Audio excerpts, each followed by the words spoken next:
So access to finance stereotypically is represented by, banks with lots of paperwork who want to lend money to small scale farmers who they classify as high risk.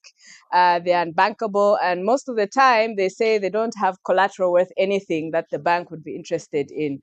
So this story gets worse if you're a poor female farmer. So join me as I narrate how a group of women use a very unlikely source of financing, village banking, to sort out their problems. So these women lead their lives in the periphery of the big city of Lusaka, the capital of Zambia, in a dense compound called Mississippi. So, their houses are built very close to each other and barely any space in between, and not the most likely place for agriculture to be happening.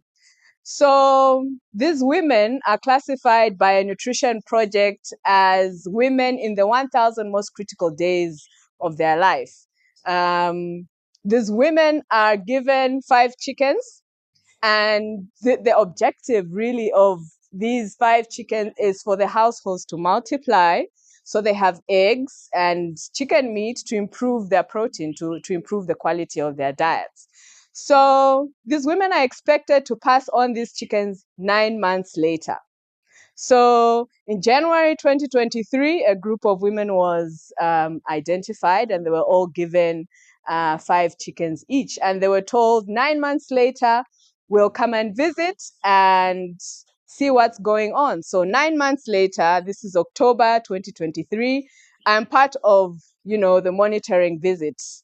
So October 2023, very few women have, passed on their chickens. So we're wondering what's going on. We won't meet our project objectives. So I managed to speak to one grandmother. She qualified because she had a child under the age of 2 in her household. So she had a grandchild who was 1 year old.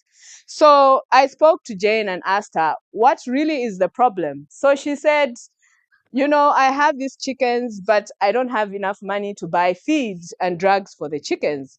So I couldn't pass on because the chickens were not laying enough eggs. And if they did, those eggs wouldn't hatch in the incubator. So unfortunately, 2 of my chickens died.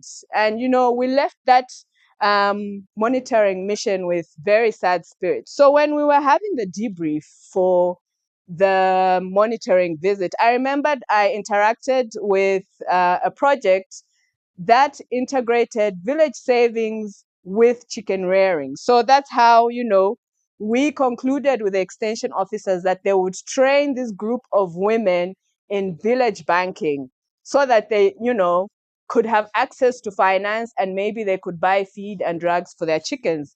So the training happened in Q4 of 2023, and the women started saving and, lending money to each other. So when we went back in January mid-year, in 2024 mid-year, we found a very excited Jane, and I asked her what changed. She was like, I managed to get a loan from my savings group, and I could buy feed and vaccines for my chickens. My chickens have multiplied.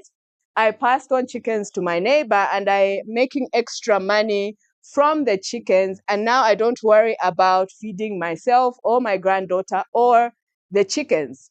So now we see an overlooked, unlikely source of credit changing the lives of people in an unlikely way.